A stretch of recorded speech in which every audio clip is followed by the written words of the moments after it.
Béni soit l'Éternel qui nous aime dans son amour infini, par sa grâce et par sa miséricorde. Bienvenue à vous dans cette tranche 5 minutes d'espoir. Un moment puissant, un moment d'une parole adressée à une personne afin de vous reconforter pour un avenir meilleur.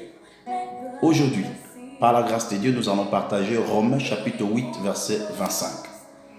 Romains chapitre 8, verset 25. Il est écrit: si nous espérons ce que nous ne voyons pas, nous l'attendons avec persévérance.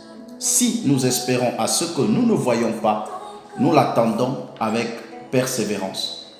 Voilà, bien-aimés dans le Seigneur, l'espérance agit dans le futur. Il dit si nous espérons ce que nous ne voyons pas. Dans le parcours de la vie chrétienne, chaque enfant de Dieu doit comprendre que l'espoir doit être au quotidien. C'est-à-dire tout le jour de sa vie, il doit espérer en l'Éternel son Dieu. L'espoir, c'est une attitude qui nous fait déterminer et qui nous pousse à comprendre que demain sera meilleur pour nous. Mais il dit, ce que nous espérons, nous ne le voyons pas. Et comme on ne le voit pas, nous l'attendons avec persévérance. Attendre veut dire faire venir quelque chose.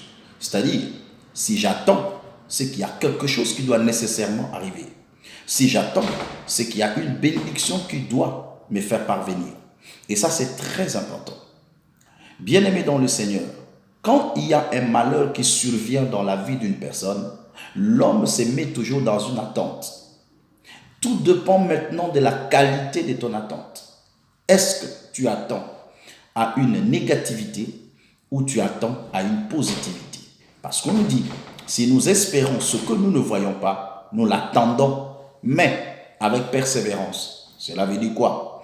Tellement que l'espérance agit dans le futur, mais la foi agit dans le présent.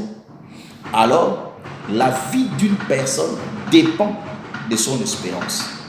Qu'est-ce que tu crois et que tu espères en quoi? On dit quand j'espère, j'attends. Je multiplie l'attitude d'attente, qui veut dire je veux faire venir quelque chose par rapport à mon attente. Et si on attend, c'est qu'il y a quelque chose qui doit nécessairement arriver. Mais le diable sait qu'il y a une bonne chose qui arrive devant toi et il voudra mettre maintenant ces obstacles, ces contraintes, afin de t'empêcher de continuer avec cette attitude d'attente. Voilà pourquoi la Bible déclare, vous avez besoin de persévérance. Pourquoi persévérance? Parce que pendant que je suis en train d'attendre quelque chose de bon, le négatif peut survenir, mais cela ne va pas affaiblir ma foi. Au contraire, cela va me pousser de continuer encore à croire à un avenir meilleur. Et ça, c'est très important. Que soit le malheur qui peut vous arriver, bien-aimés dans le Seigneur, nous sommes venus pour vous dire que le Seigneur Dieu a de bons projets pour vous. Le projet de bonheur, le projet de paix, le projet de stabilité, le projet de la grandeur. Voilà pourquoi même si tu dis que tu ne le vois pas, mais ta cause est devant l'Éternel. Pousse, persévère encore, ne baisse pas le bras. Même si tu vois le contraire, même si tu vois les choses s'amplifier en termes de négativité. Parce que nous devons savoir qu'il y a des obstacles dans la réalité d'attente. Premièrement, il y a le temps qui s'écoule et deuxièmement, il y a la modification des circonstances. C'est-à-dire qu'on attend à une bénédiction.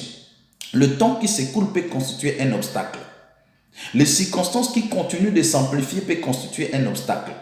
Mais un enfant de Dieu, il réalise. Le deux éléments, il y a un Dieu qui en a la maîtrise. Voilà pourquoi il a dit, il est le maître de temps et des circonstances. Bien-aimé, ce que tu n'arrives pas à contrôler, le Seigneur le maîtrise bien. Tu n'arrives pas à contrôler le temps, tu n'arrives pas à contrôler les circonstances, mais je suis venu te dire, Dieu maîtrise le temps. Il maîtrise les circonstances. Alors qu'est-ce que toi tu dois faire? Reste dans l'attitude de l'attente. Voilà pourquoi il a dit, écris la prophétie grave là, médite-la couramment, car c'est une prophétie dont le temps est déjà fixé. Le temps est déjà fixé. Elle marche vers son terme et elle ne mentira pas. Mais il ajoute, il dit, si elle tarde, attends-la, car elle s'accomplira. Elle s'accomplira certainement. Que Dieu bénisse et que cette parole puisse affecter votre lendemain et que la bénédiction du Seigneur soit avec vous. C'était votre serviteur, l'évangéliste Arthur Kiaïma. Que Dieu bénisse. L'espoir doit être au quotidien.